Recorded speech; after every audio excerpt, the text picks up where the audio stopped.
Chief justice قاضی فائز عیسیٰ کہتے ہیں یہ نہیں کہ بس اداروں پر ملامت شروع کر دے. ملک میں بس 2-3 ہی تو ادارے رہ گئے. ایک سپریم کورٹ ہے, ایک پارلیمنٹ اور 1-2 اور ادارے. ٹی وی چینلز پر خبر چلی کہ ججز کا اجلاس ہو گیا. میرا ساتھی ججز کے ساتھ کوئی اجلاس نہیں ہوا, لیکن یہ تو میڈیا آزاد ہے. چیف جسٹس قاضی فائز عیسیٰ نے عام انتخابات کو کالعدم قرار دینے کی درخواست پر سماعت کے دوران اپنے ریمارکس میں کہا کہ میرے ساتھی ججز مجھ سے پوچھ رہے ہیں کہ بتائیں پھر اجلاس میں کیا ہوا. ججز آ کر اب پریس کانفرنس کر کے وضاحتیں تو نہیں دے سکتے. خبر چلانے سے پہلے تصدیق تو کر لیا کریں. رجسٹرار کو کال کر کے پوچھ لیں. یہاں جینن صحافی نوکری سے فارغ ہو رہے ہیں. اب یہ میڈیا چلائے گا نہیں کہ بریگیڈیئر کا کورٹ مارشل ہوا تھا. ہر چیز پر بس ضمیر بیچ دو, گھر بیٹھ کر کچھ بھی چلا دیتے ہیں.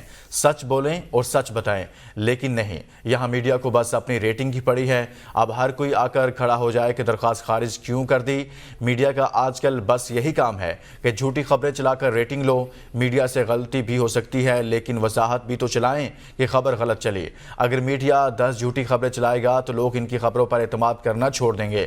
اب اس درخواست گزار کو دیکھیں, درخواست دائر کر کے بیرون ملک روانہ ہو گیا. جسٹس محمد علی مظہر نے ریمارکس دیے کہ درخواست گزار کا کہنا ہے کہ اس نے کسی میڈیا چینل سے بات کی, نہ ہی درخواست جاری کرائی. صدر سپریم کورٹ بار شہزاد شوکت نے کہا کہ یہ خبر بھی چل گئی تھی کہ بینچ بن گیا اور سماعت شروع ہو گئی. سپریم کورٹ میں کبھی اتنی شفافیت نہیں تھی جتنی چیف جسٹس قاضی فائز عیسیٰ کے آنے سے ہوئی ہے.